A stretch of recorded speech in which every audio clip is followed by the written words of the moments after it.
नमस्कार दोस्तों, डेट है आज की 28 सितंबर 2022 और स्वागत है आपका एडिटोरियल डिस्कशन में। आज टोटल 4 आर्टिकल्स हम डिस्कस करेंगे।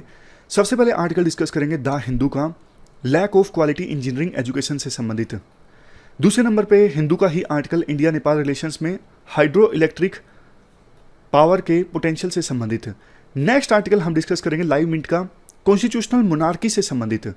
उसके बाद ये आर्टिकल डिस्कस करेंगे हिंदू का, ऑनलाइन कंटेंट को रिमूव करने से संबंधित। डिस्कशन हम स्टार्ट करें उससे पहले एक छोटी सी पॉजिटिव चीज़। देखो, आपको याद होगा कि पिछले हफ्ते रोजर फेडरर रिटायर हो गए थे, मतलब इन्होंने अनाउंसमेंट की थी और अपना लास्ट मैच खेला था। उसके बाद ये जो सीन देखने को मिला ना, ये देखो अपने आप में बताता है कि रोजर फेडरर कितने महान खिलाड़ी थे। मतलब हम बोलते हैं ना कि सोशल मतलब कंपटीशन भी किसी के साथ करो तो हेल्दी कंपटीशन होना चाहिए और इस प्रकार से खेलो कि आपका जो वो है ना, दुश्मन नहीं बोल सकते, आपका जो कॉम्पिटिटर है ना वो भी आपकी रिस्पेक्ट करे। तो यही चीज़ देखने को मिल रही है। राफेल नडाल, इनके ना सबसे बड़े प्रतिद्वंदी थे, कॉम्पिटिटर थे राफेल नडाल के। तो इन्होंने जब संन्यास लिया ना, उनकी आंखों में भी आंसू हैं। तो ये बताता है कि रोजर फेडरर अपने आप में कितने महान खिलाड़ी थे। तो लाइफ में कंपटीशन करो तो हमेशा हेल्दी कंपटीशन करो, खेलो तो ऐसे खेलो कि सामने वाला भी आपकी रिस्पेक्ट करे। फर्स्ट इंपॉर्टेंट आर्टिकल हमारे देश के इंजीनियरिंग कॉलेजेस में लैक ऑफ क्वालिटी से संबंधित है। आप जीएस पेपर सेकंड के इस टॉपिक से आर्टिकल को रिलेट कर सकते हो। क्या कंटेस्ट है? देखो, जुलाई में NIRF यानी नेशनल इंस्टीट्यूशनल रैंकिंग फ्रेमवर्क की रैंकिंग आई थी, जिसमें अलग अलग डोमेन के इंस्टीट्यूट्स के लिए रैंकिंग जारी की जाती है, जैसे इकोनॉमी के इंस्टीट्यूट्स, मेडिकल साइंस के इंस्टीट्यूट्स और इंजीनियरिंग के इंस्टीट्यूट्स। तो टॉप 200 जो टेक्नोलॉजी एंड इंजीनियरिंग कॉलेजेस की रैंकिंग थी, उसमें जो टॉप 1 पे कॉलेज था ना, IIT मद्रास, इस कॉलेज का स्कोर था 90.04% और 50वें नंबर पे जो इंस्टीट्यूट था उसकी रैंकिंग थी 50.11%। और इसके बाद 100वें नंबर पे जो इंस्टीट्यूट था उसके पास स्कोर था 40.14% और 200वें नंबर पे जो कॉलेज आया उसकी रैंकिंग थी 33.7%। आप देख रहे हो, पूरे देश में 200वें नंबर पे जो इंस्टीट्यूट आया ना इंजीनियरिंग के डोमेन में, उसका स्कोर था सिर्फ 33.7%। देश में टोटल इंजीनियरिंग कॉलेजेस कितने हैं? 6000 के आसपास। इसके अलावा देखो 1049 यानी 1049 इंस्टीट्यूशंस ऐसे हैं जिन्होंने रैंकिंग के तो लिए अप्लाई किया, लेकिन उनका स्कोर इतना खराब था उनको कोई रैंकिंग मिली ही नहीं। इससे भी ज़्यादा 4500 इंस्टीट्यूशंस तो ऐसे थे जिनको पता था हमारी रैंकिंग नहीं आनी है, उन्होंने रैंकिंग के लिए अप्लाई ही नहीं किया। सोच के देखिए, जो ये टॉप 200 इंस्टीट्यूट्स हैं ना, कितने स्टूडेंट्स को एकोमोडेट कर सकते हैं? सिर्फ 30,000 स्टूडेंट्स को। और हर साल कितने स्टूडेंट्स जेई एग्ज़ाम की तैयारी करते हैं? 11 से 12 लाख स्टूडेंट्स। तो बाकी स्टूडेंट्स कहाँ जाते हैं? टॉप 200 के बाहर जो इंजीनियरिंग कॉलेजेस हैं उनमें एडमिशन लेते हैं, जाहिर तौर पर, क्योंकि टॉप 100 इंस्टीट्यूशंस में तो एडमिशन हो पाता है सिर्फ 2.73% स्टूडेंट्स का, और टॉप 10 इंस्टीट्यूट्स में एडमिशन होता है सिर्फ 0.9% यानी ऑलमोस्ट 1% स्टूडेंट्स का।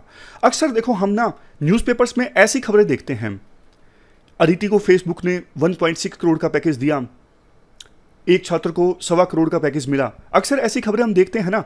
राइटर कहते हैं, देखो ये खबरें जो होती हैं ना, इसको अगर आप ध्यान से एनालाइज करोगे ना तो आप कुछ हैरान कर देने वाले फैक्ट्स को जानोगे।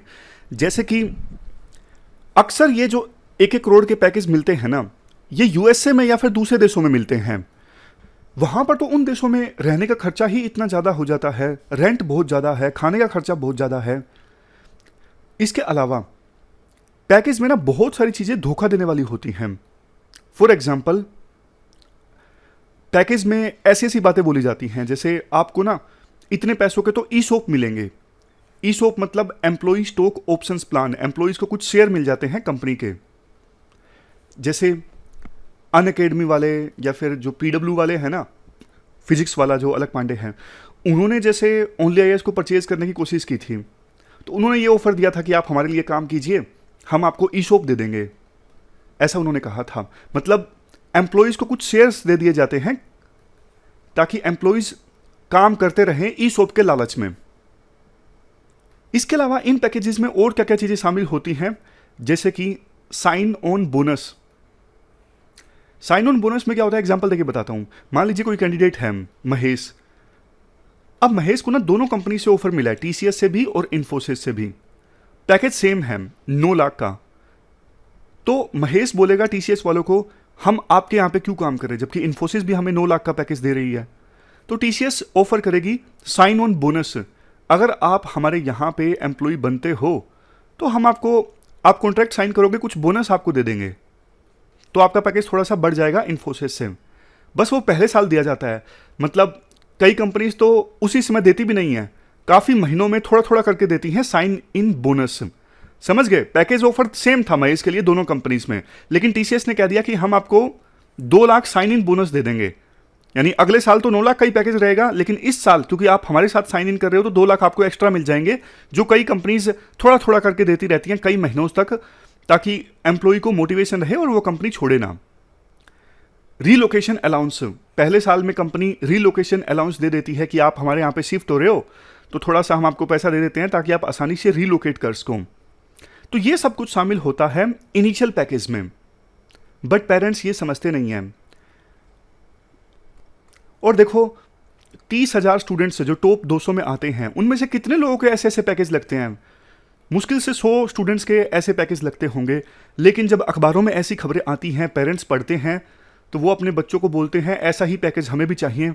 और स्टूडेंट्स इसके लिए दिन रात मेहनत करते रहते हैं कि 1 करोड़ प्लस प्लेसमेंट होनी चाहिए। तो एक जिसे चूहों की रेस होती है ना, पता नहीं कहाँ जा रहे हैं, उसी प्रकार से स्टूडेंट्स के बीच में एक रैट रेस लग जाती है। क्वालिटी इंस्टीट्यूशंस को चेज करने लगते हैं स्टूडेंट्स ताकि अच्छा पैकेज मिले। इसके लिए कोचिंग का बिजनेस बहुत ज़्यादा फला फूला है हमारे देश में कि हम आपका आईआईटी में एडमिशन करवा देंगे। लेकिन बच्चों के जो एम्बिशंस हैं, पैशन हैं, वो ख़त्म हो जाते हैं इस चक्कर में। कई बार बच्चे इस करियर को चूज करते हैं अपने पेरेंट्स के कहने पर। उन्हें शुरू में ही सिखाया जाता है कि पैसा सब कुछ है, आप अपना पैशन मत फॉलो कीजिए। इंजीनियरिंग में अगर एडमिशन होगा अच्छे कॉलेज में तो अच्छा पैकेज मिलेगा और लाइफ इससे अच्छे बीतेगी। बहुत से स्टूडेंट्स का इंटरेस्ट नहीं होता, लेकिन फिर भी वो इसी करियर को परस्यू करते हैं पेरेंट्स के कहने पर। तो आगे जाके बहुत बार एंजाइटी, डिप्रेशन और सुसाइडल टेंडेंसीज भी आने लगती हैं। वैसे देखो हमारे देश में ना इंजीनियरिंग सीट्स की कमी नहीं है। All India council for technical education यानी AICTE, इसके अनुसार देश में टोटल इंजीनियरिंग सीट्स हैं 23,67,000। समझ गए? और आपको पता है 11-12 लाख स्टूडेंट्स जेई की तैयारी करते हैं। टॉप 200 में एडमिशन होता है सिर्फ 30,000 का। अब दिक्कत यह है, इतनी सारी सीट्स जो है ना, वो क्वालिटी सीट्स नहीं है। मतलब वो बाकी जो इंजीनियरिंग कॉलेजेस हैं ना, 4500 जिन्होंने तो अप्लाई भी नहीं किया NIRF की रैंकिंग के लिए, और 1050 इंजीनियरिंग इंस्टीट्यूशंस को रैंकिंग मिली नहीं जिन्होंने अप्लाई किया था NIRF रैंकिंग के लिए। दिक्कत यह है वो कॉलेजेस क्वालिटी एजुकेशन नहीं प्रोवाइड करते। अब प्लेसमेंट ही ना हो बच्चे की तो फिर क्या फ़ायदा? देखो बात ये नहीं है कि सिर्फ मॉनेटरी इंसेंटिव ही एकमात्र इंसेंटिव है, बट देखो अपना जीवन चलाने के लिए कुछ तो पैसा होना जरूरी है ना। तब वो बच्चे फिर बाकी चीज़ों की तरफ देख सकते हैं, नेशनल डेवलपमेंट की तरफ देख सकते हैं, है ना। तो राइटर ये कहते हैं अब आवश्यकता ये है कि ये जो इतनी सारी इंजीनियरिंग सीट्स हैं ना अलग अलग इंजीनियरिंग कॉलेजेस में, इनको क्वालिटी वाला बनाया जाए, तब जाके जो ये रैट रेस है थोड़ी कम होगी। मतलब मान लिया कि देखो जेई जैसे इंस्टीट्यूट बाकी नहीं बन सकते जो IIT जैसे हैं, लेकिन कम से कम इतना स्टैंडर्ड तो जरूर होना चाहिए ना, बेसिक जॉब लग जाए उन ग्रेजुएट्स की, और बाद में वो कुछ एक्स्ट्रा करना चाहते हैं तो एक्स्ट्रा कर लें। अभी देखो वो इंजीनियरिंग करते हैं, उसके बाद पता लगता है कि 4 साल इंजीनियरिंग में गुजारने के बाद में वो एम्प्लॉयबल नहीं है, मतलब एम्प्लॉयमेंट देने लायक नहीं है। तो फिर देखो उन स्टूडेंट्स की क्या गलती जिन्होंने उन कॉलेजेस में 4 साल बिताए। गलती तो फिर उन कॉलेजेस की है ना, और गलती सरकार की है कि वो उन कॉलेजेस को अच्छे से रेगुलेट नहीं कर रही है, क्वालिटी एजुकेशन प्रोवाइड करने के लिए एंकरेज नहीं कर रही है, और जो प्रोविजंस हैं AICTE के उन्हें इन्फोर्स नहीं कर रही है कि वो अच्छा इंफ्रास्ट्रक्चर प्रोवाइड करें, अच्छी फैकल्टीज प्रोवाइड करें बच्चों को। तो कहीं ना कहीं देखो नुकसान बच्चों का ही होता है, नुकसान देश का होता है। तो आवश्यकता ये है क्वालिटी सीट्स इंक्रीज की जाए इंजीनियरिंग की, ये पूरा आर्टिकल हमने डिस्कस किया क्वालिटी एजुकेशन से संबंधित इंजीनियरिंग कॉलेजेस में। इसके बाद अगला जो आर्टिकल है वो देखो इंडिया नेपाल रिलेशन से संबंधित है और फोकस है इस आर्टिकल में हाइड्रो पावर पर। आप जीएस पेपर सेकंड के इस टॉपिक से आर्टिकल को रिलेट कर सकते हो। क्या कंटेस्ट है? देखो 18 अगस्त 2022 को नेपाल का एक इन्वेस्टमेंट बोर्ड है, इन्वेस्टमेंट बोर्ड नेपाल, इन्होंने ना एक एमओयू साइन किया। एमओयू किसके साथ साइन किया? इंडिया की national hydro electric power corporation से संबंधित यानी एनएचपीसी। और ये एमओयू किसके लिए साइन किया गया था? नेपाल में ना रिवर है, सेती रिवर, ये देखिए ये सेती रिवर है, तो इस रिवर के ऊपर वेस्ट सेती एंड सेती रिवर के ऊपर प्रोजेक्ट इस्टेब्लिश करने के लिए, मतलब ये दो अलग अलग प्रोजेक्ट हैं, वेस्ट सेती प्रोजेक्ट और सेती रिवर प्रोजेक्ट। तो ये दो प्रोजेक्ट्स इस्टेब्लिश करने के लिए जिनकी टोटल कैपेसिटी होगी 1200 मेगावाट। अब देखो इस प्रोजेक्ट के बारे में ना थोड़ा डिटेल से डिस्कस किया जाता है, वो हमारे लिए उतना इंपॉर्टेंट नहीं है। बेसिक इंफॉर्मेशन एसेंस में आपको बता देता हूं। राइटर कहना चाहते हैं इन प्रोजेक्ट्स के लिए ना नेपाल कोशिश कर रहा है 1980 से। सबसे पहले फ्रांस की एक कंपनी को यह प्रोजेक्ट दिया गया था, उसके बाद ऑस्ट्रेलिया की एक कंपनी को, उसके बाद चाइना की एक कंपनी को। लेकिन चाइना की कंपनी से भी नेपाल ने प्रोजेक्ट वापस ले लिया 4 साल पहले, क्योंकि विवाद हो गया था। चाइना की कंपनी ने बोला था कि हमें रिहेबिलिटेशन के लिए ज़्यादा पैसा चाहिए, नेपाल की सरकार उतना पैसा दे नहीं रही थी। लोगों को रिहेबिलिटेट करना था दूसरी जगह पे, क्योंकि डैम बनना है मान लीजिए, तो वहाँ पे पानी इकट्ठा होगा, जो लोग ऑलरेडी रहते हैं उनको दूसरी जगह भेजना होगा, रिहेबिलिटेट करना होगा, इसके लिए पैसे चाहिए। तो पैसों को लेकर विवाद था चाइना की कंपनी और नेपाल की सरकार के बीच में। तो प्रोजेक्ट चाइना से चला गया था, चाइना की कंपनी से चला गया था। 4 साल बाद की ये घटना है जब चाइना की कंपनी से प्रोजेक्ट वापस लिया था नेपाल की सरकार ने। अब 4 साल बाद इंडिया की कंपनी को प्रोजेक्ट दिया गया है जिसका नाम है NHPC, national hydro electric power corporation. अभी इनिशियल स्टेज पे है, अभी सिर्फ एमओयू साइन किया गया है। और देखो 4 साल पहले चाइना की कंपनी ने प्रोजेक्ट छोड़ा था, तो मीनवाइल लास्ट 4 इयर्स में नेपाल ने भी कोशिश करके देखी कि हम इस प्रोजेक्ट को अपने आप से कंप्लीट कर सकें, लेकिन वो नहीं कर सके। अब देखो फाइनली इंडिया को प्रोजेक्ट मिला है, एनएचपीसी ने प्रीलिमिनरी एंगेजमेंट स्टार्ट कर दी है। प्रोजेक्ट में 18,000 करोड़ की इन्वेस्टमेंट आएगी। एनएचपीसी ने एमओयू भी साइन कर लिया पावर ट्रेडिंग कॉरपोरेशन लिमिटेड के साथ में कि प्रोजेक्ट बन जाता है तो आपको हम पावर बेचेंगे। देखो इंडिया ऑलरेडी नेपाल में काफ़ी सारे हाइड्रो इलेक्ट्रिक प्रोजेक्ट्स में इन्वॉल्व है, जैसे महाकाली ट्रीटी, अपर करनाली ट्रीटी प्रोजेक्ट कितने कितने मेगावाट के हैं वो सब आपको इतना डिटेल से याद रखने की आवश्यकता नहीं है। अरुण 3 प्रोजेक्ट्स, तो ये एग्जाम्पल्स हैं कुछ प्रोजेक्ट्स के जिसमें अभी इंडिया इन्वॉल्व है। यहाँ पे देखो एक इंपॉर्टेंट चीज़, अब ये जो वेस्ट सेती वाला हाइड्रो इलेक्ट्रिक प्रोजेक्ट है पहले चाइना की कंपनी के पास में था और ये चाइना के बेल्ट एंड रोड इनिशिएटिव का एक पार्ट था, बट अब चाइना की कंपनी यहाँ से वापस चली गई, अब इंडिया के पास ये प्रोजेक्ट आ गया। तो इससे मतलब सिर्फ एक प्रोजेक्ट की बात नहीं है, ये सिग्नल देता है कि किस प्रकार से नेपाल का जो ट्रस्ट है हाइड्रो इलेक्ट्रिक प्रोजेक्ट्स के मामले में वो इंडिया में बढ़ा है, तभी ये प्रोजेक्ट लास्ट में इंडिया के पास आया है। तो उसी प्रकार से इंडिया को फ्यूचर में और ज़्यादा प्रोजेक्ट्स मिलते हैं, ऑलरेडी कुछ प्रोजेक्ट्स में काम कर रहा है, और भी प्रोजेक्ट मिलते हैं, तो चाइना के इन्फ्लुएंस को इंडिया कम कर सकता है नेपाल में। समझ गए? अभी जो नेपाल के प्राइम मिनिस्टर हैं शेर बहादुर देउबा, उन्होंने बोला कि हम इस प्रोजेक्ट में इन्वेस्ट करने में नाकामयाब रहे। इंडिया जब देखो चाइना की कंपनी इस प्रोजेक्ट पे काम कर रही थी ना, तो इंडिया ने मना कर दिया था कि क्योंकि चाइना इस प्रोजेक्ट पे काम कर रहा है तो हम इस प्रोजेक्ट से पावर नहीं परचेज करेंगे। तो इंडिया नहीं करेगा तो फिर करेगा कौन पावर परचेज? ये भी एक बड़ा कारण था कि प्रोजेक्ट चाइना की कंपनी के पास जब था तो थोड़ा अनवाइबल सा लग रहा था कि सक्सेसफुल साबित नहीं होगा, पावर बेचना मुश्किल हो जाएगा इस प्रोजेक्ट से। लेकिन अब इंडिया की कंपनी के पास प्रोजेक्ट आ गया है तो प्रोजेक्ट से जो इलेक्ट्रिसिटी जनरेट होगी वो इंडिया को बेची जा सकेगी। इसके बाद राइटर बोलते हैं, देखो ये काफ़ी अनफॉर्चुनेट चीज़ है कि नेपाल के पास ना हाइड्रो इलेक्ट्रिक पावर जनरेट करने का पोटेंशियल बहुत ज़्यादा है, 83,000 मेगावाट, बट अभी हाइड्रो इलेक्ट्रिक सोर्सेज से नेपाल में बहुत कम इलेक्ट्रिसिटी जनरेट होती है। नेपाल बहुत इलेक्ट्रिसिटी बेच के अपना फॉरेन एक्सचेंज रिजर्व इंक्रीज कर सकता है। नेपाल के अंदर भी पावर शॉर्टेज है, तो पावर शॉर्टेज की समस्या एड्रेस कर सकता है नेपाल, लेकिन यूटिलाइज नहीं कर पा रहा है। इंडिया के साथ मिलके नेपाल अपना हाइड्रो इलेक्ट्रिक पोटेंशियल को अचीव कर सकता है।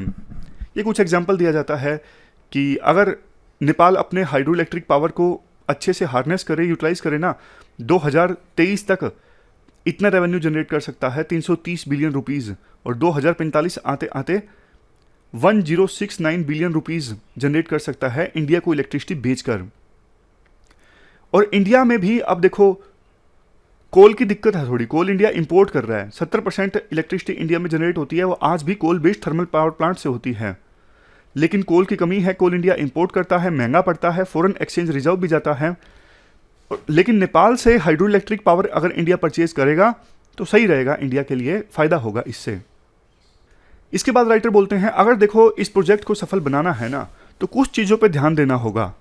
जैसे पहले तो प्रोजेक्ट को डेवलप करने की कॉस्ट अब काफ़ी इंक्रीज हो चुकी है, तो इंक्रीज हुई कॉस्ट को ध्यान में रखते हुए फाइनल आंकड़े पर पहुंचा जाए। अब 2.04 बिलियन डॉलर्स का खर्चा आएगा प्रोजेक्ट को कंस्ट्रक्ट करवाने में, समझ गए। अगर शुरुआत में ही कंस्ट्रक्शन कॉस्ट का ध्यान नहीं रखा जाएगा तो बाद में दिक्कत आएगी, फिर प्रोजेक्ट को बीच में ही छोड़ना पड़ेगा। दूसरा, एक चीज़ को लेकर नेपाल कंसर्न है, नेपाल में इलेक्ट्रिसिटी का शॉर्टेज रहता है ना, और इंडिया नेपाल को इलेक्ट्रिसिटी बेचता है, तो इंडिया ना थोड़े महंगे दाम पे इलेक्ट्रिसिटी बेचता है और जितनी ज़रूरत है उतनी देता नहीं है, जबकि नेपाल में भी इलेक्ट्रिसिटी की डिमांड काफ़ी ज़्यादा बढ़ गई है। इस बात को लेकर नेपाल कंसर्न है। तो इन कंसर्न्स को एड्रेस करने के लिए ना नया जो MOU है ना ऑलरेडी रिवाइज हो गया है। इसमें यह बोला गया है, पहले बोला गया था कि जितनी टोटल इलेक्ट्रिसिटी जनरेट होगी ना वेस्ट सेती प्रोजेक्ट से, उसमें से 10% नेपाल को फ्री मिलेगी। लेकिन अब इसे इंक्रीज करके 21.9% कर दिया गया है कि 22% इलेक्ट्रिसिटी तो नेपाल को फ्री मिल जाएगी। नेक्स्ट प्रोविजन ये भी किया गया है, नेपाल की रिक्वेस्ट पर MOU अलाउ कर सकता है कि इस प्रोजेक्ट से इलेक्ट्रिसिटी नेपाल को ही दे दी जाए ताकि वो अपनी डोमेस्टिक डिमांड्स को पूरा कर सके, और बच जाती है फिर भी इलेक्ट्रिसिटी तो फिर एक्सपोर्ट किया जा सके उस इलेक्ट्रिसिटी को, जैसे इंडिया में या फिर किसी दूसरी जगह पे। तीसरा, देखो कोऑपरेशन का स्कोप और भी ज़्यादा है, ये पूरी मार्केट बन सकती है। बात सिर्फ इंडिया नेपाल की नहीं है, बांग्लादेश, भूटान, इंडिया, नेपाल, इन चारों देशों के बीच में अगर ग्रिड है अच्छे से तो इलेक्ट्रिसिटी का आदान प्रदान हो सकता है इन चारों देशों के बीच में। भूटान में भी इंडिया काफ़ी हाइड्रो इलेक्ट्रिक पावर जनरेट कर रहा है, इंडिया बांग्लादेश बॉर्डर पर भी hydro electric power India generate कर रहा है। तो cross border energy market create की जा सकती है जिससे चारों देशों को फायदा होगा, सबके लिए विन विन सिचुएशन क्रिएट होगी। तो ये पूरा आर्टिकल हमने डिस्कस किया। अब देखो नेक्स्ट जो आर्टिकल है वो कॉन्स्टिट्यूशनल मोनार्क से संबंधित है। आप GS पेपर सेकंड के इस टॉपिक से आर्टिकल को रिलेट कर सकते हो। कॉन्स्टिट्यूशनल मोनार्क, जैसे कि देखो आपने देखा इंग्लैंड में किस प्रकार से क्वीन की डेथ हो गई, फिर प्रिंस चार्ल्स किंग बन गए।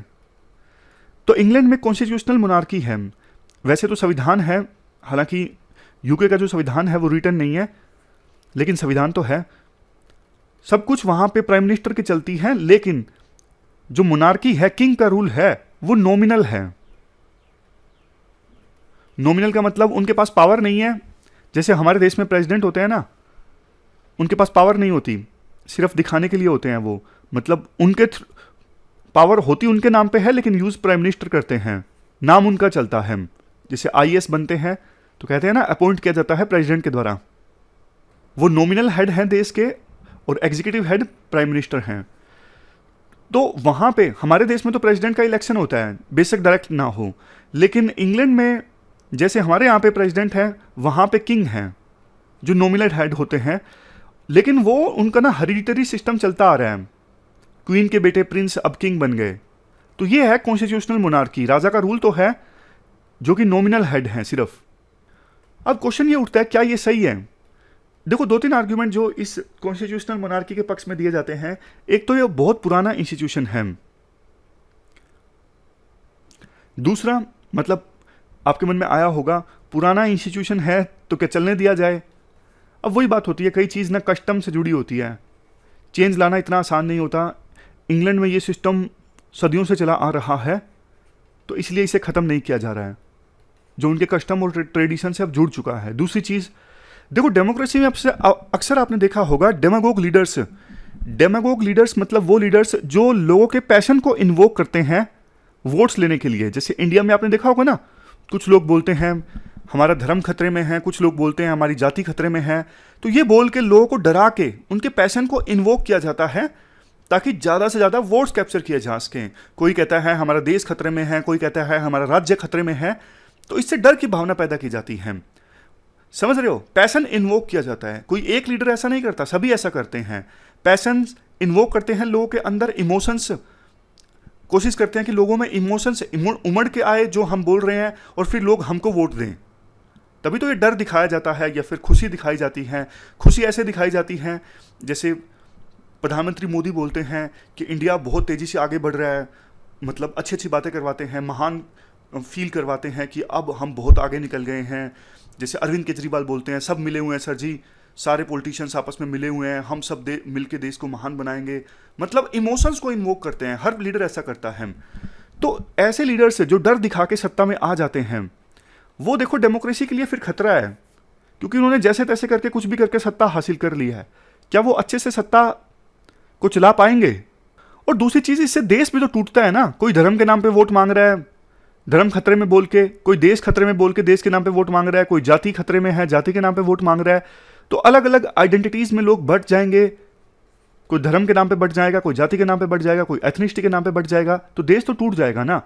तो ऐसी सिचुएशन में जब डेमोक्रेसी में डेमोगोग लीडर्स बहुत ज़्यादा आने लगे हैं आज के समय में, तो कॉन्स्टिट्यूशनल मोनार्की एक स्टेबलाइजिंग रोल प्रोवाइड कर सकती है डेमोक्रेसी में। जैसे हमारे देश में ऐसा होता नहीं है, लेकिन होना चाहिए कायदे से। जैसे प्रेसिडेंट हैं अभी मुर्मू जी हैं, उनको बोलना चाहिए अगर सरकार में शामिल कोई लीडर इस प्रकार की बातें बोलता है, देश को तोड़ने का काम करता है, इंस्टीट्यूशन को तोड़ने का काम करता है, तो ये कुछ फायदे हैं कि जो ये मोनार्की होती है ना, कॉन्स्टिट्यूशनल मोनार्की, उसमें मोनार्क एक स्टेबलाइजिंग फोर्स का काम करता है डेमोगोग लीडर्स के अगेंस्ट, ऐसे लीडर्स के अगेंस्ट जो देश को तोड़ने की कोशिश करते हैं सत्ता पर काबिज रहने के लिए या फिर सत्ता को कैप्चर करने के लिए। दूसरा, ये कॉन्स्टिट्यूशनल मोनार्की का फायदा ये है, मोनार्क एक प्रकार से कॉन्टिन्यूटी चलाते हैं। जैसे मान लीजिए अभी डेमोक्रेसी में क्या हुआ, इलेक्शन हुए, कोई एक पार्टी सत्ता में नहीं आई, तो अभी वॉइड है, मतलब किसी की भी सरकार नहीं है। तो ऐसे समय में कंटिन्यूटी प्रोवाइड की जा सकती है मोनार्क के द्वारा। अब आप बोलोगे ऐसा तो हमारे देश में प्रेसिडेंट भी कर देते हैं, तो वही बात ना, जैसे प्रेसिडेंट नॉमिनल हेड है, किंग भी तो नॉमिनल हेड है ना। बस अलग डिफरेंस ये है, हमारे देश में हम प्रेसिडेंट को इलेक्ट करते हैं और उनके देश में किंग हेरिडिटरी है, मतलब वंश के हिसाब से चला आ रहा है। अब कॉन्स्टिट्यूशनल मोनार्की के अगेंस्ट कुछ आर्ग्यूमेंट्स हम डिस्कस करते हैं, ये इक्वलिटी के अगेंस्ट हैं। उसी परिवार का राजा या फिर क्वीन क्यों बने, किसी दूसरे परिवार का क्यों नहीं? और मोनार्की सिर्फ सेरेमोनियल है, सिंबॉलिक है, ये रिपब्लिकनिज्म से ज़्यादा अलग नहीं है। जैसे हमारे देश में वही बात है, डिफरेंस सिर्फ इतना है, हम प्रेसिडेंट को इलेक्ट करते हैं, वो इलेक्ट नहीं करते हैं। है तो वहाँ भी किंग जो है या क्वीन जो है वो नॉमिनल हेड है ना। और ब्रिटेन की जो रॉयल फैमिली है उस पर कितना खर्चा होता है, तो फाइनेंशियल बर्डन क्रिएट होता है सोसाइटी पर। पैसा तो वो टैक्स पेयर्स का जाता है ना, इतना खर्चा होता है उनके रहन सहन पर। तो इसलिए ख़त्म कर देना चाहिए मोनार्की को। ओल्ड इंस्टीट्यूशन है, ओल्ड इंस्टीट्यूशन का पॉइंट दोनों में है, अगेंस्ट भी है, पक्ष में भी है। ओल्ड इंस्टीट्यूशन है, करंट टाइम में रेलेवेंस खो चुका है, तो इसलिए अब इसे ख़त्म कर देना चाहिए, ये इक्वालिटी के अगेंस्ट है। तो ये हमने पूरा आर्टिकल डिस्कस किया। चलते हैं आगे। देखो अगला जो आर्टिकल है वो यूट्यूब की वीडियोस को बैन करने से संबंधित है। आप जीएस पेपर 2 के इस टॉपिक से आर्टिकल को रिलेट कर सकते हो। इसमें देखो एक छोटी सी बात आती है, हाल ही में ना गवर्नमेंट ने यूट्यूब को आदेश दिया कि 45 वीडियोस 10 चैनल्स की रिमूव कर दी जाएं। सरकार के अनुसार ये वो वीडियोस थी जो सेंसिटिव थी, अलग अलग कम्युनिटीज़ के खिलाफ नफरत फैला रही थी और देश को तोड़ने का काम कर रही थी। तो ऐसी 45 वीडियोस को बैन कर दिया गया है। लेकिन इसमें से देखो कुछ वीडियोस ऐसी भी थी कश्मीर से संबंधित, अग्निपथ स्कीम से संबंधित और देश में सिविल वार को पोर्टेंड करने से संबंधित। मतलब ऐसा दिखाया गया था वीडियोस में कि सिविल वार चल रहा है इंडिया में या फिर चलने वाला है। तो अगर राइटर के अनुसार अगर देखो क्लेम्स ठीक हैं तो सही बात है, वीडियोस को रिमूव करना चाहिए था। बट दो चीज़ें हैं, एक तो क्या सरकार ने इसके लिए प्रोसीजर को फॉलो किया।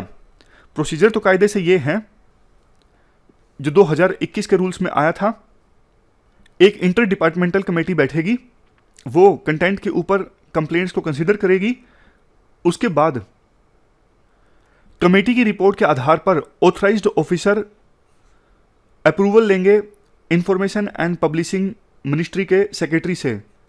उसके बाद ये जो प्लेटफॉर्म्स है ना, यूट्यूब, फेसबुक, इनको आदेश दिया जाएगा कि उस कंटेंट को हटा दिया जाए। कायदे से प्रोसीजर ये है। तो अभी 45 वीडियोस को हटाने का आदेश दिया है। क्वेश्चन उठता है, क्या इस प्रोसीजर को सरकार के द्वारा फॉलो किया गया है? देखो, ये जो कमेटी है ना, इंटर डिपार्टमेंटल कमेटी, इनको 2 महीने में एक बार बैठना होता है ताकि सारी जितनी भी कंप्लेंट्स है ना कंटेंट से संबंधित, उनको कंसीडर किया जा सके रिमूव करने के लिए। बट अब साफ नहीं है कि सरकार ने प्रोसीजर फॉलो किया या फिर नहीं किया। कायदे से तो जिनकी वीडियोस को रिमूव किया जा रहा है उनको एक बार सफाई का मौका मिलता है कि बताइए क्यों ना हम आपकी वीडियोस को रिमूव कर दें। लेकिन ऐसा लग रहा है कि सरकार ने सफाई का मौका नहीं दिया उन चैनल ओनर्स को वीडियो को रिमूव करने से पहले। इंडिया देखो वो देश है जहां पे कंटेंट को रिमूव करने की रिक्वेस्ट काफ़ी ज़्यादा आती हैं, जो कि ज़रूरी भी है। मतलब बहुत बार चाइल्ड पोर्नोग्राफी या फिर वायलेंस को इंसाइट करने वाली वीडियोस होती हैं, उनको रिमूव करना ज़रूरी है। बट बात सिर्फ इतना है कि सरकार अपने इस अधिकार का बैलेंस ढंग से इस्तेमाल करे और जो प्रोसीजर दिया गया है ना उसको ज़रूर यूज़ करें। समझ गए? तो ये पूरा आर्टिकल हमने डिस्कस किया वीडियोस को रिमूव करने से संबंधित। हमारी आज की इस डिस्कशन में इतना ही है। आज हमने 4 इश्यूज़ को डिस्कस किया। Thank you very much for discussion.